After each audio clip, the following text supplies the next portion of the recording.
There is a photograph that appears so ordinary it almost disappears at first glance.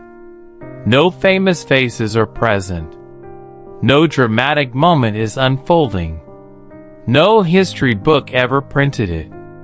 And yet, within that quiet black and white image, an entire version of America seems to be holding its breath.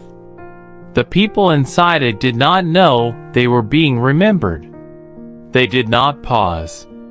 They did not look toward the future. They were simply living. And somehow, that is exactly why the photograph matters now. The image was taken in the closing years of the 1950s, inside a modest roadside diner along a two-lane American highway. The road itself has changed names since then, and in some places no longer exists at all. But at the time, it carried the steady rhythm of post-war life. Cars passed through at an unhurried pace. Drivers waved as they went by. People recognized one another, even if they did not know names. The diner sat close to the pavement, not hidden, not advertised beyond a simple sign that buzzed faintly when the lights came on. No one thought of the diner as special. That was never its purpose. It existed to serve food, offer rest, and provide something familiar in a world that had recently known too much uncertainty. In that way, it succeeded completely. To understand why the photograph feels so heavy now, you have to understand the America it came from. The 1950s were shaped by relief more than celebration. The war was over, but its presence lingered quietly in people's lives. Men had returned home older than they had left. Some carried injuries that never healed. Others carried memories they rarely spoke about. Families were formed quickly. Houses were built quickly. Life moved forward because it had to. There was a belief in routine during those years. A sense that predictability was not boring but comforting. People woke up at the same time, took the same roads, sat in the same seats. Places like diners became emotional anchors without ever asking to be. The diner in the photograph opened earlier in the decade, during a time when prefabricated diners were becoming symbols of efficiency and modern design. Built in a factory and delivered in sections, it arrived on flatbed trucks one quiet morning. The town gathered to watch as it was assembled piece by piece, stainless steel panels reflecting the sky above. Children climbed fences to get a better look. Adults stood with hands in pockets, nodding approval at something new that still felt familiar. When the lights came on for the first time, the glow spread softly across the road. It was not bright or flashy. It simply announced that the diner was open and ready to serve. From that night forward, it blended into the landscape as if it had always been there. Inside, the space was practical and welcoming.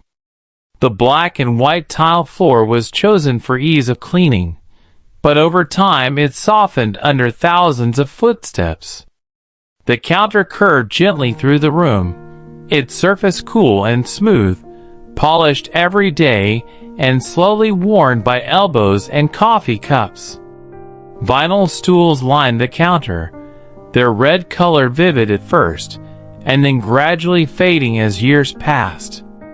They turned slightly when people shifted their weight, producing a familiar sound that became part of the diner's daily rhythm. Behind the counter, a long mirror stretched across the wall. It reflected faces, hands, movement. It made the room feel fuller than it really was. It allowed people sitting alone to feel less so. Every morning began before sunrise. The same man unlocked the door, set his hat down, and began preparing for the day. He had served overseas during the war, and returned home with a quiet seriousness. He believed in routine. He believed that showing up mattered. Coffee brewed slowly, filling the room with a smell that promised comfort. The grill warmed, releasing the scent of bacon and grease and heat. That smell traveled out the door and down the road, inviting people in. Truck drivers arrived first, drawn by habit and hunger. They ordered without hesitation and spoke softly about miles traveled and weather ahead. Farmers followed, hats removed respectfully, hands rough from work already begun hours earlier. Factory workers came later, checking watches even as they ate. The diner served them all without distinction. The women who worked there learned the room as thoroughly as the furniture. They knew who liked conversation and who preferred silence. They remembered how eggs were ordered, how much sugar went into coffee, when to refill a cup without asking. They listened to stories repeated countless times and responded as though hearing them for the first time. In a place like this, listening was not optional. It was part of the work. Afternoons belonged to the younger crowd.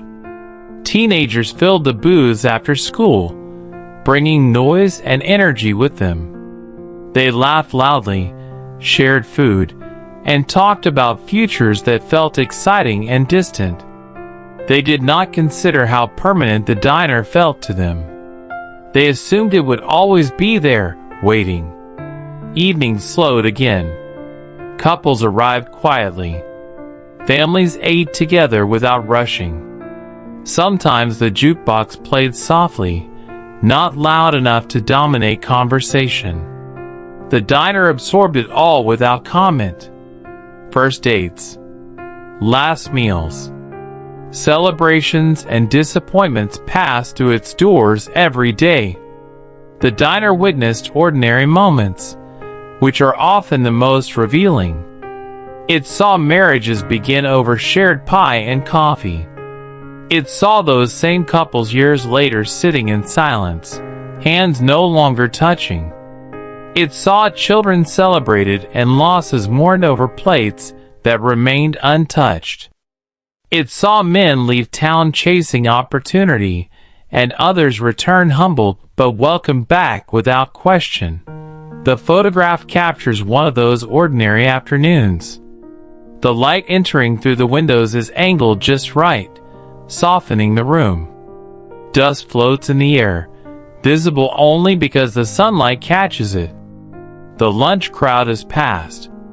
The diner has settled into a quiet pause. A man sits alone at the counter, staring into his coffee. His posture suggests fatigue, but also thought. He could be thinking about work, family, or something carried quietly for years. A waitress leans lightly against the counter, feet aching, eyes unfocused for a moment of rest. In a nearby booth, a couple sits close together, speaking softly. Whatever they are discussing matters deeply to them, even if no one else will ever know what it was. No one notices the camera. No one adjusts their posture. No one smiles. The moment remains honest because it is unnoticed. The photographer was not trained. He did not think of himself as an artist. He carried a simple camera because he liked capturing everyday life. He understood that ordinary moments passed quickly and rarely returned. Without thinking much about it, he raised the camera and pressed the shutter. The sound was small, barely noticeable. A fraction of a second sealed onto film.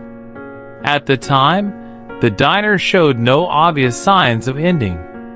But change had already begun. The highway was being rerouted. New roads promised faster travel. Gas stations offered food that could be eaten quickly. People learned to stop less and move more. Business slowed. Empty stools lingered longer. Repairs were delayed. The sign flickered more often. The owner watched these changes quietly. He had lived through war and understood that some endings arrive without ceremony. One morning, the diner did not open. Coffee was not brewed. The grill stayed cold. A small notice appeared on the door. People arrived out of habit and stood outside, reading it slowly. There were no speeches, no farewell meals, just an ending. The diner was dismantled, panels removed, booths taken apart, pieces reused or discarded. The land changed hands. New buildings appeared. Eventually, there was no sign the diner had ever existed. The photograph sat undeveloped for months. When printed, it joined others in a box. It was not special then. Life moved on. Years passed.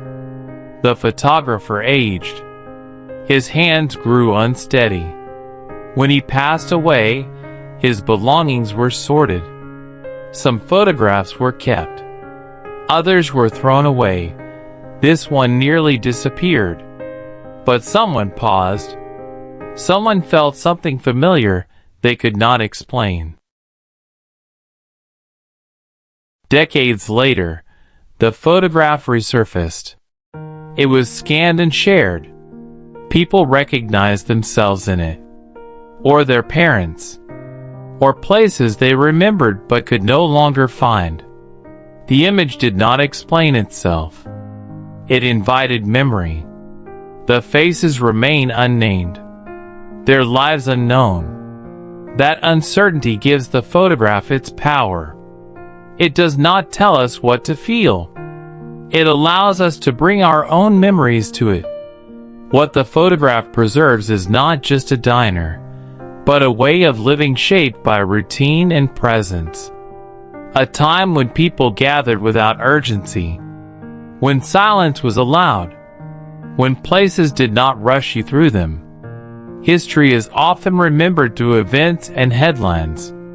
But this photograph reminds us that history also lives in ordinary afternoons, in coffee growing cold, in sunlight moving across a room, in people unaware they are living in something that will one day be missed.